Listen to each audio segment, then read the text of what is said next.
I'm in another studio working on something else, and my phone goes, and it's the guy from the reception of the studio I booked the day after. And he said, Elliot, it's the studio here, and I've got 2 girls here from a band you're working with tomorrow. They need to speak to you. And I said, really? And he said, yeah. So I put them on the phone, and it was Geri and Mel B. And they said, look, we really need to speak to you. Can we come and find you?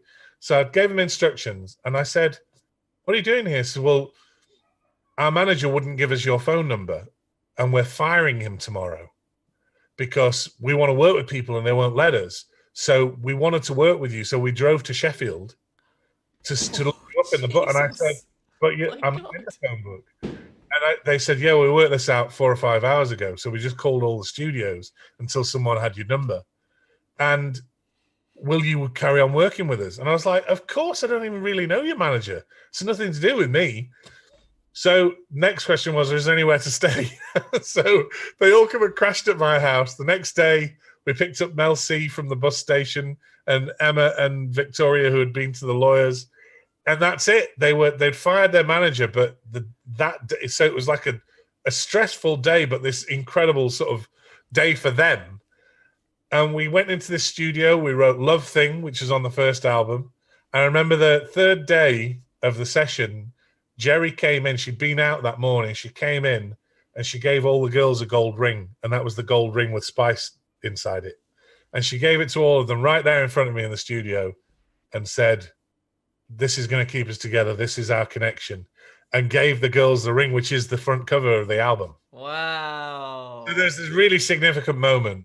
And of course, we got on brilliantly. So from then onwards, the girls used to crash at my house. So when I was working, I'd put my studio in there. They used to just come up, we'd write, we'd spend like weeks at a time writing, hanging out. They had no money. I had to give them money for petrol and take them for pizzas and stuff like that. I remember a beautiful moment with the girls when they got their publishing deal.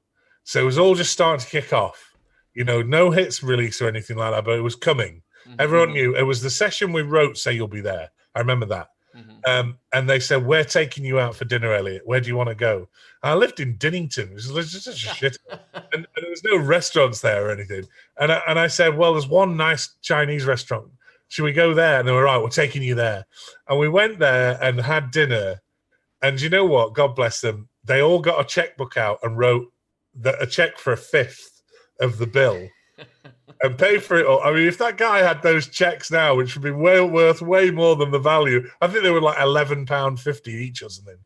And they paid for the whole dinner for all of us with 1 check each. Just beautiful. But do you know what? Amazing memories. And of course, they went out and changed the world. So what a thing to be a part of. Wow. And you helped them do that as well. You really supported them and helped them do that. Songs, and yes, I loved them, and they were amazing.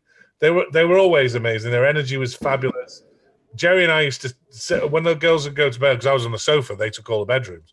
So Geri would stay up with me, and she was so well read and like worldly, and taught me so much, put me onto so many great books to read. And so she's been a real touchstone for me throughout life. We've always gotten on that level. Uh-huh. And she's another seeker. She's one of those looking for wisdom all the time.